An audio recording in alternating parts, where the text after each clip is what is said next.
Una, do we outgrow relationships? Most definitely. We do outgrow relationships. And it's very important to understand that. Because many people stay trapped in friendships that they've outgrown, but they feel obliged. And you know, instead of life-giving when you meet the person, you feel drained. You feel drained and you feel, my goodness. And as you stay in that relationship, now I'm talking about a friendship. It might have started in primary school, it might have gone on to secondary school, it might have gone on to university. However, you begin to say, I'm exhausted. I'm exhausted. It's just draining me. But some of us haven't the courage to say, no, I'm walking away from that. Remember this, there are many toxic relationships today, more than ever. Because we live in a world that's so available to us. And travel in the past was your neighbour and you got to know them. But today, the workforce, in all kinds of relationships, I can tell you, if it's not life-giving, you have outgrown it. And it takes courage to walk away. And let me tell you, that person will try to hold you and make all kinds of promises. And you believe it. And then you realise that your world is growing smaller and smaller and that you are feeling drained. You come away and you're drained and you say, God, I'm exhausted. And you know, that can, within relationships, within families, you know, there can be a giver in that family. But I always say, a family is a unit. Try and get help before you disintegrate. Because, you know, we come from parent, child, adult. You know, and oftentimes we're working from a wounded child. Because there's no perfect parenting. And then, you see, the first part of our life is lived at home. First 5 years is lived at home. Then we go to primary school, and we're in primary school and we have friends and some teachers love us, some don't, you know. Then we go to secondary and the same thing, and then we go on to college or we get a job. So that part of your life, you're achieving something. So you don't have to look at yourself much. But now we know, when we have achieved and when we're working, you enter what we call the second part of our life. But now they would say there's 4 parts, but I'm going to talk about the second part. In your middle 30s, when you begin to say to yourself, what is life about?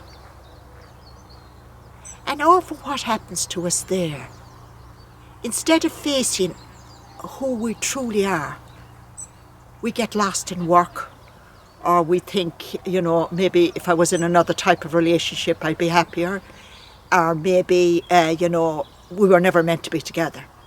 But actually, that is the growth period of your life. You know, Jung said that in our second journey, if Jung was alive today, he'd be talking about 4 parts of our life, but I'm going to talk about it and you can use it yourself. In the second part of our life, he said, that's when we need to befriend the pain of the past. And he gave us an example, and I'm going to give it to you, and he said, when is the shadow on a sunny day the longest? Is it in the morning, noontime, or evening? Now you think about that before I give you the answer. Actually, it's the evening. It's double our size. And that's what happens to us with our relationship to ourselves. We never befriended the past and the now. Some of us chase away and we find other relationships to repeat the pattern. Because, like, unless you heal what was in the original relationship, you'll repeat it. I can guarantee you that. You'll repeat it in the next relationship. Because self is always calling us to integrate and to inner freedom. Because we're meant to be happy. We're meant to be happy. You know, monks and women religious who have the vow of silence, you'd say, well, they have...